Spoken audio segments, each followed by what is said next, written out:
Bonjour Alexis Corbière. Bonjour. Alors on va bien sûr aborder la situation à l'Assemblée. À la pompe, ça s'améliore. Mais d'abord, l'émotion est encore très forte après l'assassinat de la petite Lola. Hier soir, 2 hommages ont été rendus à la jeune Lola assassinée. 1 minute de silence par les députés Rassemblement National et un rassemblement autour d'Éric Zemmour. Est-ce que c'est de la récupération ou au fond une forme d'émotion légitime ? Moi, je vais vous dire, peut-être aussi parce que je suis père de famille et j'ai 3 filles. Être en colère après le drame affreux qu'a subi Lola, ça me choque pas. Je comprends que beaucoup de Français ont envie de le dire. De ce point de vue-là, je ne rentrerai pas sur ce terrain-là. Donc, tout ce qui rend hommage à Lola, je le comprends.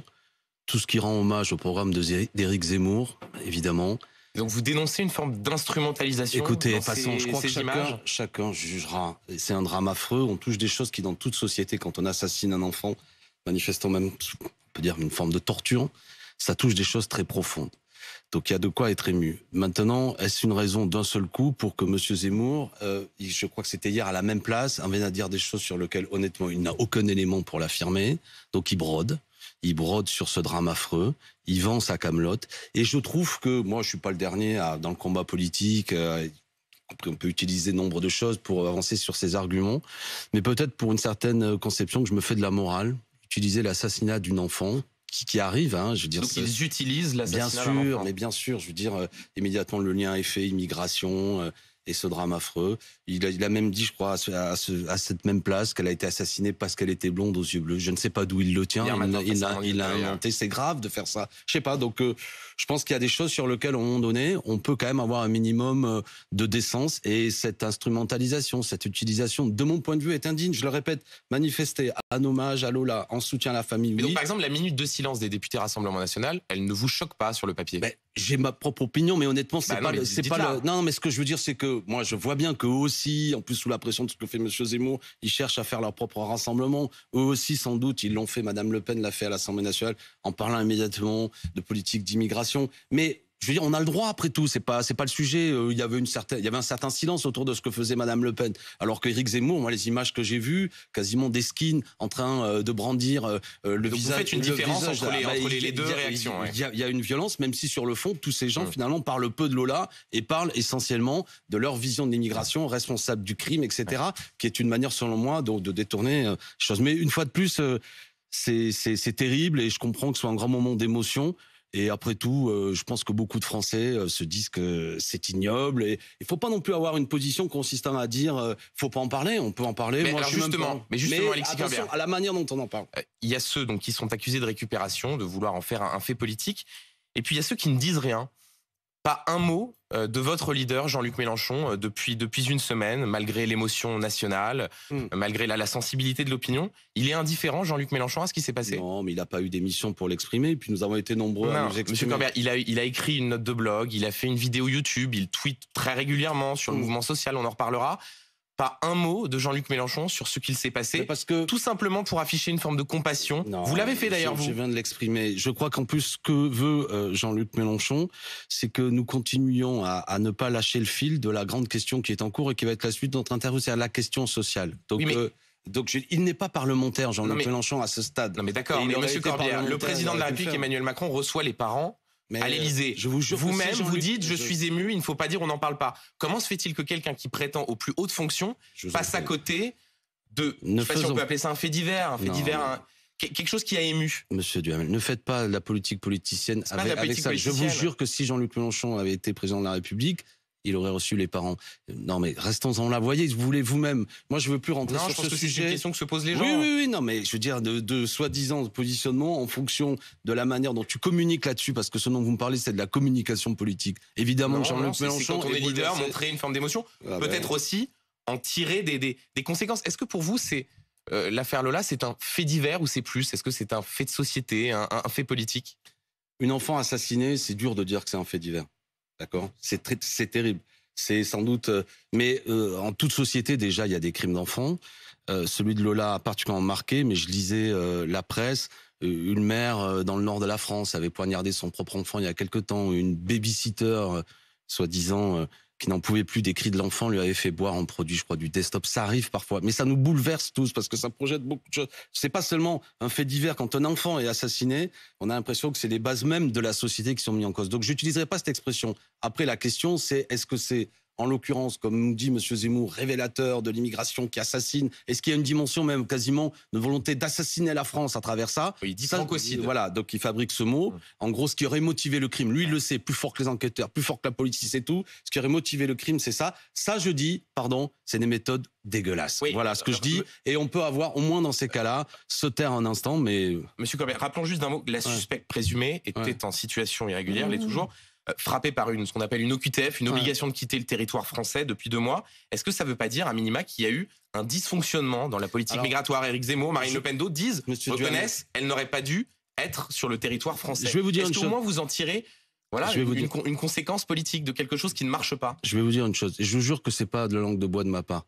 Invitez-moi une prochaine fois pour qu'on parle de politique d'immigration. Mais parler de ça à la lumière du crime de Lola, je trouve que dans ce cas, c'est donner le point à M. Zemmour comme s'il y avait un lien. Après, il y a un vrai sujet sur les politiques d'immigration. Les OQTF, ça ne marche pas. Seulement 1 sur 5 qui est exécutée. Je suis en train de vous dire, en parler à la lumière d'un crime, d'une enfant, sous-entendu, il y aurait un lien qui se créerait entre l'un et l'autre. Donc on ne tire aucune conséquence d'un dysfonctionnement. Vous plaisantez. Vous plaisantez. Je suis en train de vous dire, je vous dis seulement que cette discussion sur les politiques d'immigration, sur comment on fait en sorte aujourd'hui qu'il n'y a pas des millions de gens qui sont projetés sur les routes du monde en raison de la pauvreté, des politiques qui ont été imposées à certains pays, en raison du dérèglement climatique, en raison des guerres. C'est le grand sujet que nous avons à aborder tous ensemble, là, dans les décennies qui viennent et dans le siècle qui vient. Et donc rien pour mieux renvoyer les étrangers en situation irrégulière.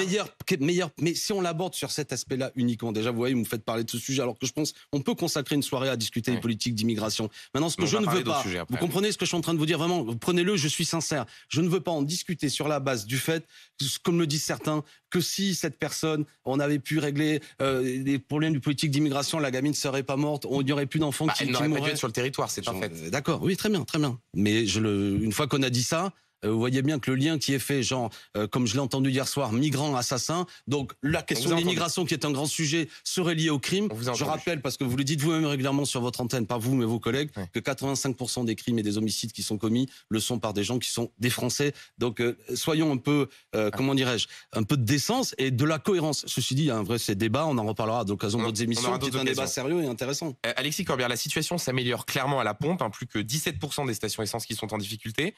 Et la Première ministre, ce matin, dans Libération, dit aux Français qu'ils peuvent, je cite, partir confiants. Le mai 68 perlé qu'annonçait Jean-Luc Mélenchon, on en est quand même très loin là, non? On verra. Mais vous voyez comment... non, mais on verra. C'est trop facile, ça. Non, mais c'est pas... Je vais d'abord répondre. Vous voyez, pour elle, les Français, ils peuvent partir confiants parce que ce qui l'intéresse, c'est pas les salaires des Français, c'est pas le pouvoir d'achat des Français, c'est uniquement comme si les Français étaient des bovins dont le seul intérêt, c'était de savoir si... les Français, ils partent en vacances, ils sont contents d'avoir de l'essence, monsieur Corbière. Vous savez combien de Français partent en vacances? Vous savez, à la Toussaint, à peu près 38%. Mais où ils partent en famille ou autre.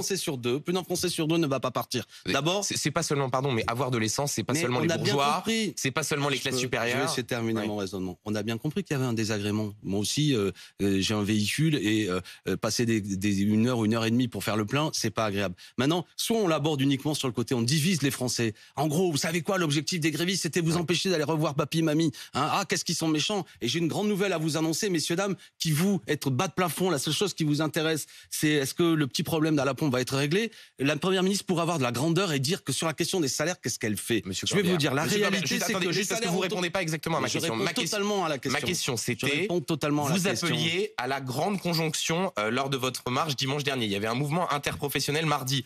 Certains évoquaient au sein de la NUPES grève générale. Et là, on constate que ça va mieux, qu'il n'y avait pas grand monde dans la rue. Ça va pas mieux. Ah bon, ça va pas mieux? Ça va mieux à la pompe. Ah d'accord. La grève générale, pardon, elle n'est pas là, monsieur Corbière. Alors, déjà, moi, je vais exprimer ce qu'on a dit dimanche, parce que vous le défendez. Ce qu'on a dit dimanche, c'est contre la vie chère. Et appeler à la grande conjonction. Attendez, ça je sais pas, cette phrase, c'est pas le slogan de la manifestation. C'est Jean-Luc Mélenchon qui l'a dit. Oui, mais d'abord, appeler contre la vie chère. Et la vie continue à être chère. Donc, Madame Borne, ça ne va pas mieux, ça va de pis en pis. C'est-à-dire que 5,8 d'inflation et les salaires qui ne suivent pas. Donc, Madame la Première ministre, pour avoir un peu la décence de dire les salariés en grève ont légitimement posé la question d'une plus juste répartition des richesses dans un des secteurs économiques qui pourrait le supporter, l'augmentation des salaires. Bruno Le Maire dit il faut qu'il y ait une décence commune sur la question des salaires, notamment des grands patrons. Mais j'imagine qu'il s'adressait notamment au cas de Monsieur Patrick Pouyanné, qui en plus est peut-être aussi le meilleur élément pour un peu veut susciter la colère populaire à tel point il ne comprend pas. Il s'est même permis de faire état de sa grande tristesse parce qu'on osait quand même s'étonner de l'augmentation de salaire. Il est à 6 millions d'euros. On vous entend, monsieur Cobert. Ce que je veux dire, c'est que ne perdons pas. Oui, mais c'est le sujet. Est-ce que vous êtes déçu? Est-ce qu'aujourd'hui, alors qu'il y a eu moins de gens dans la rue prévu, que du côté des pompes, des raffineries et des dépôts, ça va mieux. Est-ce que vous êtes déçu? Est-ce que vous espériez que ce mouvement social s'amplifie davantage? Moi, ce que je veux, bien sûr que je suis pour que les mouvements sociaux s'amplifient. Donc vous êtes déçu? Mais pas pour le plaisir de mouvements sociaux, pour que la question des salaires, d'une plus juste répartition, d'un mieux vivre généralisé soit posée. Et de ce point de vue-là, le mouvement qui est en cours et qui n'est pas terminé. Parce que, attention, vieille top, je ne sais pas, vous savez ce qui peut se passer dans les semaines prochaines, dans d'autres secteurs. Ça peut repartir, ça peut s'étendre, ça peut, à l'occasion des vacances, parce qu'aussi les salariés, parfois, eux-mêmes sont des gens qui ont des vacances, ça peut ralentir et repartir. Moi, je ne serai pas le grand pronostiqueur qui dit l'affaire est pliée et Madame Borne peut aller dormir tranquille. C'est pas si simple. D'accord? Donc, alors RMC révélé qu'il pourrait y avoir une nouvelle marche contre la vie chère en novembre. Il y aura sans aucun doute des initiatives. Les discussions au sein de la NUPES à ce stade, mais il y aura évidemment de la part des organisations syndicales qui ont organisé la journée de mardi et de la part des 30 organisations qui ont organisé notre manifestation de dimanche dernier. Je veux dire, on est en train de se réunir et de voir qu'est-ce qui se passe pour la suite. Sitôt qu'il y aura une date, je vous l'annoncerai, mais pas la peine. Mi-novembre. Mais sitôt qu'il y aura une date, je vous assure, il n'y a rien de secret, mais permettez qu'avec les amis, et tout ça, tout le monde fasse un peu le bilan de la période et qu'on voit le meilleur moment. Ce qui est clair, c'est qu'il faut qu'il y ait une suite. Mais c'est pourquoi, là encore, quand Madame Borne dit rassurez-vous les Français, elle comprend pas que les Français, c'est pas que des consommateurs de stations-service, ce sont des salariés. Et que eux, ils aimeraient que la Première ministre ait la même, comment dirais-je, enthousiasme et bonheur à leur dire, ça va bien se passer pour la suite parce que je convoque une conférence salariale comme nous l'avons demandé. Je vais augmenter le SMIC à 1 600 € tel que nous l'avons demandé et que nous allons le redemander le mois prochain à l'occasion de notre niche. Ça, ce serait prendre les Français au sérieux et pas leur dire bande de consommateurs, j'ai qu'une chose à vous dire, vous allez pouvoir à nouveau consommer. Je pense que les gens, moi, l'idée que je me fais du pays et des citoyens, c'est autre chose que des clients. Vous voyez ce que je veux dire? Une dernière question sur ce sujet avant de parler de la situation à l'Assemblée. On avait entendu en 2017 Jean-Luc Mélenchon appeler 1 million de personnes à déferler sur les Champs-Élysées. Là encore, on a entendu grande conjonction, grève générale. Au fond, à la France Insoumise, quand on veut mobiliser, c'est que de la com, parce que le million, on l'a pas vu, la grande conjonction, on ne la voit pas. La CGT est en fait plus à l'initiative que vous. À quoi vous servez vraiment? À ce stade, la plus grosse manifestation qui a été organisée en cette rentrée, c'est nous qui en avons été à l'initiative. Oui, 30 000 à Paris, c'est pas non plus... c'est votre chiffre. Vous n'êtes pas obligé de chiffre occurrence de médias indépendants. Qui est contesté, mais qui est contesté par d'autres médias. Par qui? Mais qu'importe, par nombre de médias, de journalistes, qui sur les réseaux sociaux... Non, j'ai occurrence m'a l'air assez c'est votre opinion. Moi, je dis que c'est pas que mon opinion, c'est l'opinion de médias qui sont responsables. De qui sont les partenaires financiers, y compris du groupe Occurrence, qui travaille avec l'IFOP. Je m'en fous, c'est pas le sujet. Je vous dis qu'il y avait plus de 30 000 personnes. Mais au-delà de ça, de toute manière, c'est la plus grosse manifestation qui a été organisée. Oui, moi, je n'ai pas, vous êtes un jeune journaliste et je vous en félicite, mais l'espèce de, parfois, d'absence de mémoire, peut-être quand on est débutant, de croire que parce qu'on a convoqué une manifestation, le gouvernement va chuter, on va obtenir immédiatement satisfaction. Nous sommes un maillon d'une longue chaîne, d'une lutte qui est menée depuis toujours, celle pour un meilleur partage des richesses. Ça ne se fait pas en un jour. Parfois des victoires, parfois des défaites. Actuellement, en cette rentrée... Peut-être un peu plus d'humilité dans les slogans. Un peu plus d'humilité sur ceux qui nous critiquent aussi, qui ne font pas grand-chose. Un peu plus d'humilité vis-à-vis de ceux qui s'étonnent que du jour au lendemain, nous n'ayons pas réglé tous les problèmes et qui vous posent la question à travers vous, à quoi vous servez. Monsieur, je sers à m'opposer à ce gouvernement et j'essaie d'éviter que ce pays soit contenu dans la brutalité sociale et même un peu démocratique, comme on parlait maintenant d'Emmanuel Macron, soit demain tombe entre les mains de Madame Le Pen, qui elle aussi trompe les Français, parce qu'elle n'est pas pour l'augmentation du SMIC, elle s'est opposée au retour de l'ISF, et je vois bien comment elle veut utiliser... Et elle apparaît aux yeux des Français, sondage via Voice pour Libération, comme une meilleure opposante que Jean-Luc Mélenchon. J'en sais rien, oui, 41%, mais vous savez, les mêmes sondages disent la même chose, les mêmes sondages... Est-ce que c'est pas elle qui finit toujours par tirer les marrons du feu, si vous me permettez l'expression? Est-ce que vous aimeriez peut-être? Non, pas moi. Qu'est-ce que ça veut dire, Alexis Corbière? Non, mais parce que en permanence... Pendant les Gilets jaunes, c'est ce qui s'était passé. Vous étiez très en amont et au final, c'est plutôt Marine Le Pen qui en avait bénéficié. Pourquoi je me suis permis de vous piquer, c'est que bien souvent on disait Mélenchon, c'est fini, vous êtes outrancier pendant la campagne. C'est fini à 22%. Ces 5 dernières années, fini à 22%. Donc j'ai acquis un peu le calme des vieilles troupes où en permanence on a l'expression de Marine Le Pen. On a le doigt. Oui, c'est pas elle qui l'a inventé. Vous savez, la langue française existe avant Marine Le Pen. Je vous jure que quand elle utilise même j'ai soif, avez-vous un verre d'eau, c'est pas que elle qui l'a inventé. C'est la langue française. D'accord. Non, mais y compris le fait, par exemple. On passe sur je vous taquine. Le fait quand on dit une phrase, vous dire comme Madame Le Pen est en permanence une volonté de taquiner, Alexis Corbière. Je l'ai relevé. On passe au gouvernement qui a une nouvelle fois dégainé le 49.3 hier soir, dès le premier jour de la discussion autour du budget de la sécurité sociale. Vous étiez tous pleins d'avoir discuté pendant 8 jours pour rien autour du budget de l'État. Exactement. Là, au moins, ça évite à tout le monde de perdre du temps, non? Mais non, mais c'est grave que un Parlement soit ainsi piétiné. C'est une arme autoritaire qui est certes dans la Constitution de 1958, qui elle-même avait des traits autoritaires. Et je voudrais pas Michel que dans Rocard les l'a utilisé commentaires... 28 fois. Oui, il a eu Socialiste. tort. Il a eu tort d'ailleurs. Jean-Luc Mélenchon était sénateur socialiste à l'époque. Il a eu tort et il était contre d'ailleurs. Jean-Luc Mélenchon, sénateur PS. Bien sûr. Pas qu'il le disait, mais Ah bon parce que vous savez pas ça. Le courant qui était le sien dans le Parti socialiste était précisément opposé au 49-3 et à la 5e République. Faut pas raconter des choses fausses. Précisément, ce qui était la singularité de Jean-Luc Mélenchon était d'être un opposant au gouvernement de Michel Rocard, qui était un gouvernement qui ne... Non, mais c'est important. Non, mais oui, mais vous dites la vérité. Non, mais Jean-Luc Mélenchon qui réagit hier soir, monsieur Corbière. Je termine là-dessus, parce que Jean-Luc Mélenchon, comment naît le mélenchonisme, si je puis dire, c'est précisément dans un refus de Michel Rocard qui s'appuie sur les centristes et pas sur les communistes. François Mitterrand était son mentor, il était à l'Élysée. Mais juste, Jean-Luc Mélenchon, il réagit hier soir. Je cite, la Macronie est un régime de violence autoritaire. Le monde éberlué voit la France couler hors de la démocratie. La France n'est plus une démocratie? Il y a aujourd'hui l'utilisation d'aspects autoritaires de cette Constitution. La France coulée hors de la démocratie. C'est une expression, vous, normalement, qui êtes un démocrate, vous devriez non pas vous arrêter sur le tweet de Jean-Luc Mélenchon, qui volontairement a un côté provocateur pour dire attention à ce qui est en train de se passer.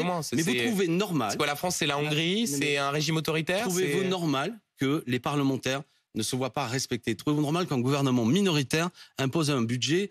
C'est des gouvernements minoritaires. Oui, il a une majorité relative. Il est minoritaire. Donc ça veut dire qu'il est minoritaire. Je ne sais pas d'où vient cette expression. Maintenant, il est utilisé. Mais vous n'avez pas de majorité non plus, Alexis Corbière. Oui, d'accord. Mais d'ailleurs, je ne suis pas ministre de ce gouvernement. Ça m'a pas échappé, ça. D'accord. Donc c'est un gouvernement qui, aujourd'hui, c'est l'arme des faibles. C'est un gouvernement faible. Et vous savez ce qu'il prévoit, ce gouvernement faible? C'est de faire travailler les Français plus longtemps. D'accord. Donc il y a un mépris systématique. Ça, les retraites, ça sera en janvier. Oui, mais c'est le sujet. C'est-à-dire qu'ils ne voient pas. Ils refusent de voir qu'ils sont minoritaires à l'Assemblée nationale. Ils ne laissent même pas. Parce que vous utilisez Michel Rocard, je vais vous prendre au mot. Michel Rocard, jamais dans l'utilisation du 49.3, il n'a stoppé un débat budgétaire. Même lui, à tout moment, il laissait la discussion avoir lieu. Madame la Première ministre a utilisé l'argument de dire que le débat n'avançait pas. Il y a eu moins de jours de débat que l'année dernière. Il y a eu 9 jours de débat sur le budget, il y en avait eu 11 la dernière fois. La dernière fois, il y a eu 41 jours de débat budget PLFSS. Cette fois-ci, le PLFSS, pour ceux qui nous suivent, c'est le budget de la sécurité sociale. Dès la première journée, elle a arrêté. Pour être très concret et pour avancer. C'est des traits de plus en plus autoritaires, et si je faisais un jeu de mots, bornapartiste, c'est-à-dire de plus en plus Madame Borne. Carrément, donc. D'accord. Non, mais non, mais vous comprenez. Dans la vie politique, vous comprenez ce que je suis en train de dire. C'est-à-dire que Madame la Première ministre, Madame Borne, est venue au mois de juillet, nous disant que sa méthode allait être la main tendue, la co-construction. Et si je me permets de faire ce jeu de mots, ce clin d'œil historique, c'est pas très marrant d'ailleurs, de dire qu'elle utilise d'un seul coup la réalité, ce qu'il y a de plus dur, ce qui était utilisé par le général de Gaulle en réalité, qui était prévu en cas de crise à travers la crise algérienne. Vous allez déposer 2 motions de censure, mais le RN, ni le RN, c'est fait d'ailleurs, ni les LR ne les voteront. Ça sert à rien. Mais non, le gouvernement ne tombera pas. Mais monsieur, c'est pas parce que pour l'instant, immédiatement, nous ne remportons pas une victoire que je vais cesser d'être un opposant. Ça fait 2 fois que vous me dites ça sert à rien. Ça sert à faire entendre. Non, mais en fait, vous êtes presque. Et d'ailleurs, en refusant de voter, refusant de voter, par exemple, la motion de censure du Rassemblement national, vous êtes presque une sorte d'allié objectif du gouvernement. Il ne tombera pas. Est-ce que vous avez déjà dit la même expression à un dirigeant du Rassemblement national? Oui, bien sûr. Non, c'est pas vrai. Jamais. Jamais. Mais qu'importe. Vous savez quoi? Le Rassemblement national a mis dans sa motion de censure toute une série de phrases comme quoi il y a la crise migratoire, etc. Pour politique migratoire, oui. Non, mais même il a parlé de crise migratoire et crise budgétaire. Mais donc pour bien délimiter le fait que c'était leur précaré d'une motion qui était identitaire Rassemblement national. Dont acte. La plus grosse motion de censure, celle qui est déposée par le plus de signataires, c'est la nôtre et qui va être débattue en premier. Et le gouvernement ne tombera pas. D'accord, mais de toute manière, c'est pas parce que à l'heure actuelle. Vous déposerez une motion de censure à chaque fois qu'il y aura un 49.3, il peut y en avoir une dizaine. Ce qu'il y a de grave, c'est pas le fait que nous on pose beaucoup de motions de censure, c'est que ce gouvernement va utiliser 49.3 sur 49.3. Est-ce que vous pensez qu'à terme le gouvernement tombera? J'en sais rien. Ça dépendra de ce que deviennent les députés LR, qui est plutôt aujourd'hui en train de devenir le flotteur droit où on le mettait d'ailleurs, vous le placez où vous voulez, de ce gouvernement qui est en train d'être polarisé par la Macronie. Moi, mon analyse de la situation, c'est qu'il n'y a plus que 3 pôles dans la vie politique. Madame Le Pen, l'extrême droite, le gouvernement qui va polariser la droite, et nous, la NUPES. Donc ça pose y compris toute une série de conséquences pour la suite. Moi, je pense que de plus en plus, ces 65 députés LR vont être, eux, pour le coup, je ne veux pas dire les idiots utiles, mais ceux qui ne viendront pas voter et permettront au gouvernement de rester ou pas, où la crise va s'accélérer, parce que de la même façon que dans la suite de nos échanges, s'ils veulent attaquer sur les retraites, qui va être la mère des batailles, on verra s'il y aura toute une série de députés, y compris au sein de la Macronie, qui n'auront pas des abeilles. Parce que je rappelle que parmi... Je suis long, mais... Non, mais juste parce que je tiens une dernière question. Il y avait aussi le suppléant, le remplaçant de Mme Borne, qui a voté en faveur de l'amendement sur les surdividendes. Une toute dernière question, Alexis Corbière. Avez-vous des nouvelles d'Adrien Quatennens? Il n'est toujours pas revenu à l'hémicycle. Comment il va? Est-ce que vous lui parlez? Je ne sais pas. Je lui ai envoyé des messages et il ne me répond pas. Je pense qu'il va pas bien. Clémentine Autain, interrogée sur la possibilité qu'il revienne au sein du groupe, a dit, je cite, ce n'est pas simple. Est-ce que vous, comme Jean-Luc Mélenchon, vous souhaitez qu'il revienne au sein du groupe La France Insoumise? Mais moi, je suis pas pour la perpétuité dans la vie. Faut quand même. C'est grave ce qui a eu lieu. La justice travaille dessus. L'idée que je me fais de la justice, c'est qu'une fois que les décisions auront été prises, on verra quelle décision de la part de la justice. Il est encore en arrêt maladie, oui, non, mais je pense, objectivement, mettez-vous quand même. C'est pas simple ce qui a eu lieu. Déjà, évidemment, il faut avoir une pensée pour son épouse. Moi, je connais tous les protagonistes de l'histoire, je les connais bien, donc j'ai pas envie de rentrer de choisir.